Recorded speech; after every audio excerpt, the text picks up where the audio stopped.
Cricket के गुरु विराट कोहली का कहना था कि फिटनेस आपकी गेम के अंदर वो मुकाम रखती है जो कि आपको मैच जितवाने से ज़्यादा आपकी टीम के साथ कॉम्बिनेशन और फिटनेस का होना ना सिर्फ आपको मेंटली तौर पर अपने अपने आप में एक सुकून देता है, बल्कि आपकी जो परफॉर्मेंस होती है उसका 100% डिपेंड होती है वो आपकी फिटनेस के ऊपर।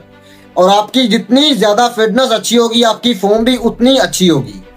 लेकिन बांग्लादेश के खिलाफ नसीम शाह की फिटनेस को देखकर ऐसे लग रहा है कि जैसे पाकिस्तान क्रिकेट अब उस मुकाम पर पहुंच चुकी है जहां हमें हॉकी दिखाई देती थी, जहां हमें लगता था कि हमारी हॉकी की टीम ख़त्म हो चुकी है। अब ऐसे ही मुकाम पर पाकिस्तान की क्रिकेट टीम पहुंच चुकी है। और ये सारी चीज़ें, ये सारी बातें अब से नहीं लेकिन बल्कि आज से कोई 3-4 माह का अरसा हो चुका है कि पाकिस्तान की टीम की जो फिटनेस है ना तो वो सही होने का नाम ले रही है, ना ही पाकिस्तान की परफॉर्मेंस ठीक होने का नाम ले रही है। और रिकी पॉन्टिंग ट्विटर के ऊपर एक सवाल करते हैं कि जब मैंने पाकिस्तान के सुपर लीग में मैं खेलता था तो पाकिस्तान की परफॉर्मेंस ये नहीं थी। लेकिन आई थिंक समझ नहीं आ रही कि पाकिस्तान क्रिकेट को क्या हो गया, पाकिस्तान क्रिकेट किस मुकाम पर चलेगी कि आज पाकिस्तान क्रिकेट मुकम्मल तौर पर तबाह हो चुकी है। और पाकिस्तानी खिलाड़ियों की फिटनेस आपके सामने है। आज से 15-20 दिन पहले बाबर आजम की पिक्चर्स आती है, बाबर आजम की फिटनेस के ऊपर सवाल उठते हैं और लेकिन फिर उसके बाद नसीम शाह जैसे एक टीम मेंबर जो कि टीम के लिए बहुत बहुत बड़ी राहत साबित होते हैं, नसीम शाह जैसे। और नसीम शाह फखर जमान के बाद पाकिस्तान का दूसरा बड़ा मैच विनर है। और अगर नसीम शाह की ऐसी फिटनेस होगी तो फिर बाकी खिलाड़ियों के ऊपर हम क्या कह सकते हैं।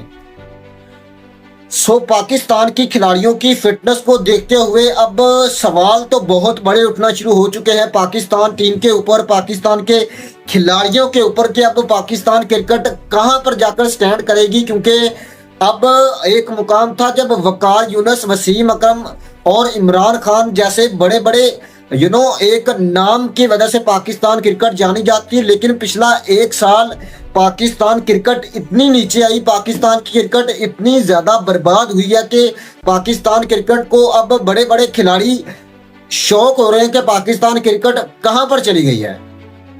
और रिकी पॉन्टिंग का आई थिंक जो उन्होंने जो सवाल किया है उसका जवाब अब कौन देगा। क्योंकि यहाँ पर देखें तो ना तो जिम्मेदारी कबूल करने वाला बंदा नजर नहीं आता। अजहर महमूद इंग्लैंड से वापस बुलाए गए, लेकिन आप जब तक फिटनेस के ऊपर कंप्रोमाइज, आपको पता है कि बड़ी टीमें फिटनेस के ऊपर कंप्रोमाइज नहीं करती। लेकिन यहाँ पर सवाल ये उठता है कि आपने जो ट्रेनिंग की, जो आपने फौज के साथ ट्रेनिंग की, अगर उसका कब असर होगा, मतलब क्या वो एक ड्रामा था। क्योंकि ऐसे हालातों में ऐसी चीज़ों को देखते हुए लग तो नहीं रहा कि पाकिस्तान की जो टीम है वो हमें आने वाले दौर में कोई अच्छे नतीजे दे पाएगी। क्योंकि इस तरीके की फिटनेस, इस तरीके की परफॉर्मेंस अगर रही तो फिर पाकिस्तान की क्रिकेट आई थिंक तबाह हो सकती है। इन सारी बातों को मद्देनजर रखते हुए पाकिस्तान के एक्स क्रिकेटर्स की तरफ से जब पाकिस्तान की टीम के ऊपर जड़ाई की जाती है, चाहे वो रमीज राजा को देख लें, चाहे वो आप बासित अली को देख लें या फिर तनवीर अहमद को देख लें और फिर अहमद शहजाद को देख लें, वो सारे खिलाड़ी अब पाकिस्तान के ऊपर, पाकिस्तान टीम के ऊपर क्रिटिसाइज करना उन्होंने शुरू कर दिया है। लेकिन अब पाकिस्तान क्रिकेट को, अब पाकिस्तान के खिलाड़ियों को सोचना होगा कि हम कहाँ पर खड़े हैं और हमने अब किधर जाना है। क्योंकि अगर आप अपनी क्रिकेट को बेहतर नहीं करेंगे, अगर आपने इसी मोमेंटम के साथ खेला और यहाँ तक पाकिस्तान क्रिकेट को पहचानने के लिए मेरे ख्याल से बड़ा जिम्मेदारी तो मैंने आपको बताया कोई कबूल कर नहीं रहा। लेकिन सवाल ये उठता है कि आखिरकार इस तरीके की परफॉर्मेंस आप अगर बांग्लादेश के खिलाफ होम सीरीज में देंगे तो फिर आप जब ऑस्ट्रेलिया में जाएंगे, जब आप इंग्लैंड का टूर करेंगे, जब इंग्लैंड पाकिस्तान में आएगी, जब ऑस्ट्रेलिया पाकिस्तान में आएगी, और सबसे बड़ी बात जब चैंपियंस ट्रॉफी जो कि पाकिस्तान के अंदर ही होनी है, तब पाकिस्तान की क्रिकेट टीम का क्या हाल होगा। क्योंकि अगर बांग्लादेश के खिलाफ आप टेस्ट सीरीज, वो भी होम कंडीशंस के ऊपर जीत नहीं सकते तो भाई फिर आप क्या करेंगे। सो इन सारी बातों को मद्देनजर रखते हुए आई थिंक अब सोचने वाली बात है, अब बहुत ज्यादा परेशानी बढ़ चुकी है कि भाई इस सूरत हाल से, इन सारी चीजों से हम कैसे निकलेंगे। सो विदाउट एनी डाउट मेरे ख्याल से अब तब्दीलियां करने का टाइम है। पाकिस्तान क्रिकेट की बेहतरी के लिए आपको ऐसे फैसले करने होंगे जो कि आने वाली पाकिस्तान की टीम के लिए अच्छे साबित हों, चाहे उनका मौजूदा टीम के लिए उनका जो है असर हो, बुरा असर हो, लेकिन फ्यूचर में पाकिस्तान की क्रिकेट बेहतर हो सके। सो इन सारी चीज़ों को मद्देनजर रखते हुए आई थिंक बड़े बड़े फैसले करने होंगे।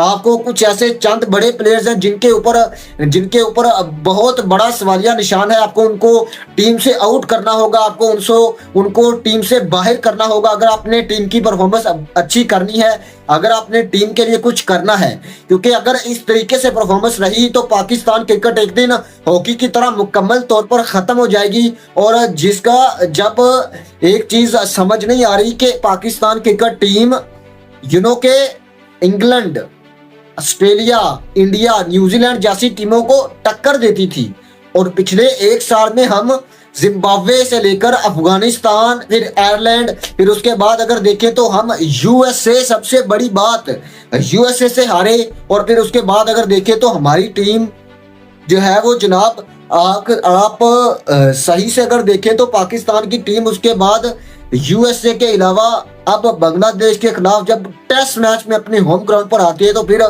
फिर आई थिंक लम्हात फिक्रिया है ये पाकिस्तान क्रिकेट के लिए।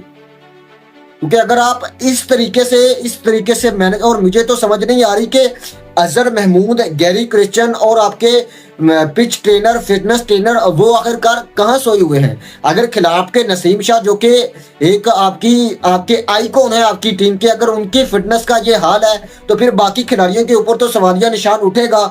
और बड़े बड़े सवाल उठते हैं यहाँ पर बाबर आजम के ऊपर, यहाँ पर आपके शाहीन शाह अफरीदी के ऊपर कि आखिरकार पाकिस्तान ने इनके ऊपर इतना ज्यादा इन्वेस्ट किया लेकिन इन्होंने रिटर्न में पाकिस्तान को क्या दिया। सो इन सारी चीजों को मद्देनजर रखते हुए अब पीसीबी को बड़े फैसले करने होंगे। अब इन सारी मामलात को मद्देनजर रखते हुए आपको ऐसे फैसले करने होंगे जो कि पाकिस्तान के फ्यूचर के लिए बेहतर हो और जो पाकिस्तान की क्रिकेट को बेहतर करें इन फ्यूचर।